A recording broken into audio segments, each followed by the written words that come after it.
कैसे हो? पता नहीं मैंने ऐसे कौन से पाप किए थे जो भगवान ने मुझे इतनी बड़ी सजा दी।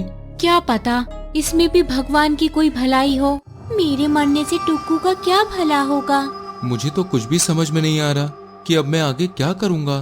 तुम चिंता मत करो, हम मिलकर कुछ न कुछ कर ही लेंगे। मिलकर? इसकी तो क्या करेगी मिलकर? अरे वो यहाँ होती तो तुम्हें देखकर बहुत खुश होती। मैं अगर यहाँ होती तो अभी इसका गला दबा देती। वो यहाँ होती तो आज मेरी पसंद के सबसे अच्छे पकवान बनाती। पता है वो पूरा दिन किचन से बाहर ही न निकलती। साथ में जहर न डाल देती इसमें। मुझे तो अब भी लग रहा है कि वो यहीं है मेरे आसपास। मैं उसे महसूस कर सकता हूँ। मेरा टुक्कू। अब तुम्हें इन सब से निकलना होगा। वाह वाह वाह वाह, मतलब अब वो मेरे मरने पर दुखी भी ना हो। अच्छा तो अब मैं चलती हूँ। बड़ी जल्दी याद आ गया। आओ बाहर तक छोड़ आता हूँ। चली जाएगी खुद ही। अरे मुझे तो आज तक नहीं छोड़ने गए कहीं।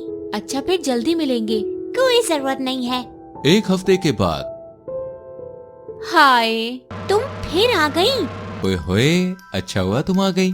इसमें अच्छा होने वाली क्या बात है? अरे मुझे घर के लिए कुछ सामान लाना था। पहले ये सब चिक्की संभाल लेती थी तो मैंने कभी ध्यान ही नहीं दिया। अब समझ नहीं आ रहा कि मैं क्या करूं। थोड़ी देर पहले सारी लिस्ट बनाई तो थी खुद ने, अब क्या समझ नहीं आ रहा। चलो फिर रसोई के सामान से शुरू करते हैं। कोई जरूरत नहीं है। हाँ ये सही रहेगा।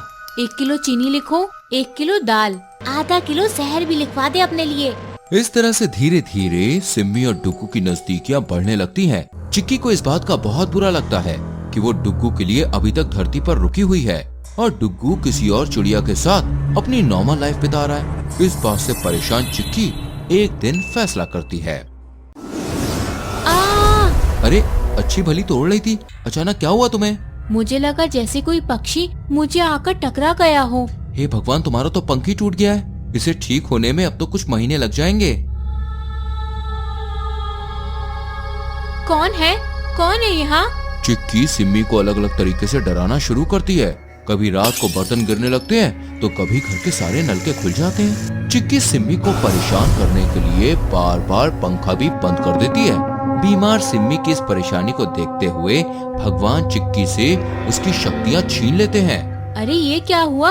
अरे ये क्या हुआ? पंखा बंद क्यों नहीं हो रहा? एक तो बीमार हालत में पता ही नहीं चल रहा पंखा ऑन किया है या ऑफ। ऊपर से चूहों को भी रसोई में खेलने का मौका मिल गया है। भगवान, मेरे से ये पंखा बंद क्यों नहीं हो रहा? ये शक्तियाँ डुग्गू की मदद करने के लिए मिली थी, न कि किसी को परेशान करने के लिए। ठीक है, डुग्गू के लिए मेरा प्यार ही काफी है। उसकी मदद के लिए मुझे किसी शक्ति की जरूरत नहीं है। एक बार ठीक हो जाऊं, फिर वापस अपने शहर लौट जाऊंगी। तो ये बात पहले ही बोल देती, मेरी शक्तियाँ तो न जाती। हाँ। सिम्मी को परेशान करने में चिक्की इतनी व्यस्त हो चुकी थी कि उसे डुग्गू का ध्यान ही नहीं रहा कि वो कैसा है।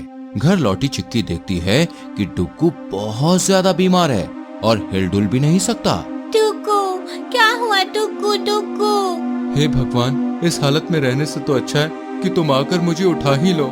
ऐसा मत कहो डुग्गू, मैं हूँ ना तुम्हारे पास। चिक्की डुग्गू के लिए मदद मांगने सबसे पहले बास के पास जाती है, लेकिन वो उसे सुन नहीं पाता। फिर वो सांप के पास जाती है, सांप भी कुछ महसूस नहीं कर पाता। फिर वो अपनी बिल्ली मौसी के पास जाती है, वो भी कुछ सुन नहीं पाती। अंत में चिक्की माधव के पास जाती है।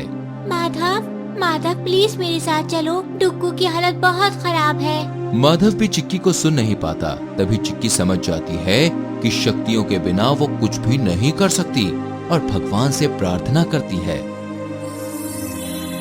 देखो, अब मैं शक्तियाँ तो तुम्हें वापस नहीं दे सकता, लेकिन मदद के लिए किसी को भेज सकता हूँ। ठीक है, बस जल्दी कीजिए। कुछ दिन के बाद। हेलो, तुम फिर आ गई? मुझे पहले ही पता था। अच्छा अच्छा ठीक है। सिम्मी डुग्गू की हालत देखकर समझ जाती है कि उसे जल्द ही हॉस्पिटल ले जाने की जरूरत है। ऐसे में सिम्मी सबसे पहले नर्स को बुला कर लाती है। सिम्मी की ये भागदौड़ देखकर चिक्की समझ जाती है कि उसके बाद अगर कोई डुग्गू का ध्यान रख सकता है तो वो सिम्मी ही है। डुग्गू की हालत में जल्द ही सुधार भी होने लगता है। लो ये दवाई ले लो, डॉक्टर ने कहा है कल तुम्हें छुट्टी मिल जाएगी। अगर उस दिन तुम घर ना आती तो पता नहीं मेरा क्या होता। वो मैं अच्छा ठीक है। जैसे मानो भगवान ने खुद भेजा हो तुम्हें मेरी मदद के लिए। ये सब देखने से अच्छा है भगवान आप मुझे आ जाओ लेने। मैं जानता हूँ कि तुम डुग्गू से बहुत प्यार करती हो, उसे खुश भी देखना चाहती हो। देखो वो खुश भी है और स्वस्थ भी।